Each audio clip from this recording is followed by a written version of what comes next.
Malek Ben Abi, un combattant du front idéologique. Partie 2, l'étudiant, 1930-1934. En 1930, de nouvelles figures arrivent au siège de l'Association des étudiants musulmans nord-africains, parmi lesquels les Algériens Mohamed Cherif Sahli, Ahmed Boumedjel et Ahmed Kssous. Ce dernier donne un jour une conférence dans laquelle il défend les thèses pro-coloniales. Ben Nabi se propose pour la prochaine, le 20 décembre 1931. La conférence est intitulée « Pourquoi nous sommes musulmans ?» Au cours du débat qui suit l'exposé, Ammar Naroun, Ahmed Kssous et Ahmed Boumedjel lui reprochent de se tourner vers le passé. Entre guillemets. Un matin, un inspecteur de police de la brigade spéciale de la rue Lecomte, en charge des problèmes maghrébins, se dresse devant lui montre ses papiers et lui pose des questions. Quelques jours plus tard, Hamouda Ben Saï, qui était venu étudier en France la philosophie à la Sorbonne, l'informe que lui, Massignon, veut le voir. Ben Nabi refuse de se rendre à l'invitation. Quelques semaines après, son père lui écrit de Tébessa pour lui demander d'intervenir auprès d'une haute personnalité à Paris sur recommandation de l'administrateur de Tébessa, un certain Battestini, afin de lui éviter d'être muté dans une commune mixte des Aurès.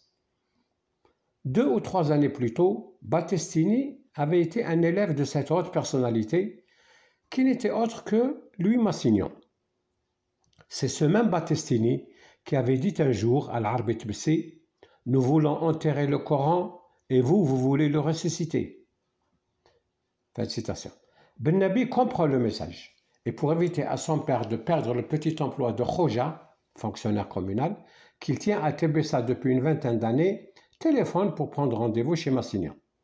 À peine est-il assis que ce dernier lui demande s'il peut faire assister à la rencontre Hossein Lahmaq, l'auteur des lettres algériennes dont il a été question dans le précédent enregistrement, et livre dans lequel il préconise l'abandon de l'islam.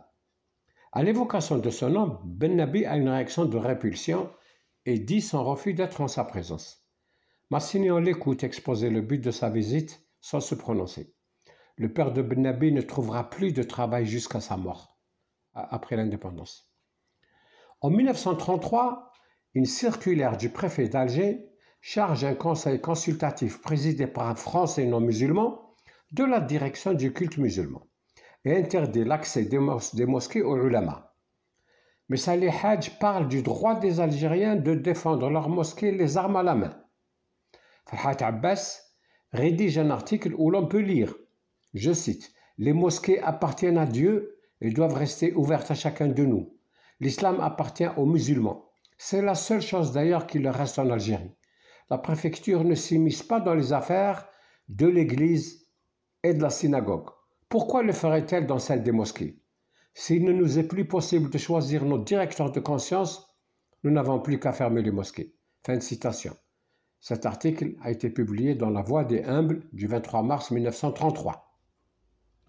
Taïb L'Ourbi, membre de l'association des ulama, rédige une pétition qu'il fait tirer en 1 millier d'exemplaires et expédie le tout à Ben Nabi à Paris.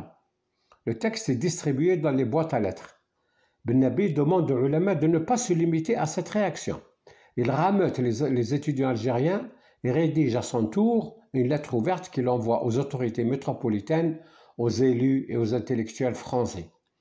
Cette lettre est publiée dans le journal francophone des ulama, La Défense, que dirige Lamine Lahmoudi, et en arabe dans le journal Al-Mirsad, hebdomadaire fondé en 1931 par Pierre Juglaré, intellectuel français qui s'est converti à l'islam et a épousé une Algérienne. Le journal sera suspendu en 1934 en raison de son hostilité au colonialisme.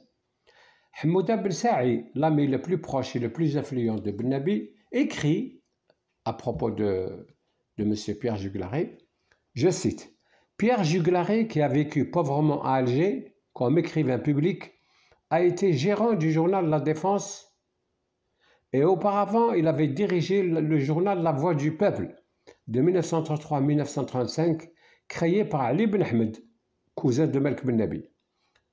En février 1933, à la suite de l'interdiction faite au cheikh Taïb L'Ourbi de prêcher dans la grande mosquée d'Alger, Juglaré a eu le courage, avec la foi du néophyte, de publier et de diffuser sous forme de tracts une vigoureuse protestation contre cette atteinte à la liberté du culte musulman.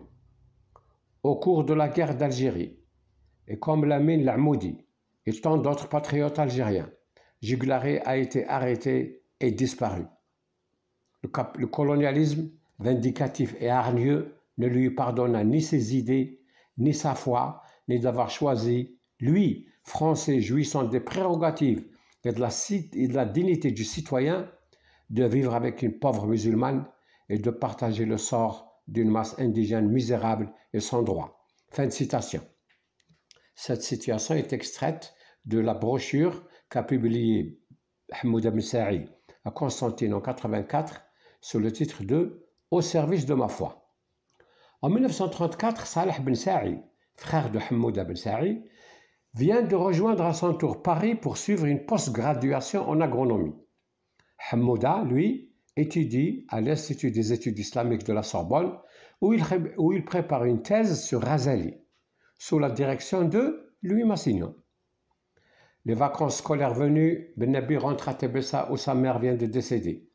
Comme si cela ne suffisait pas, un incident provoqué par un Israélite qui a uriné contre le mur d'une mosquée à Constantine déclenche des affrontements entre Algériens et Juifs le 5 août 1934.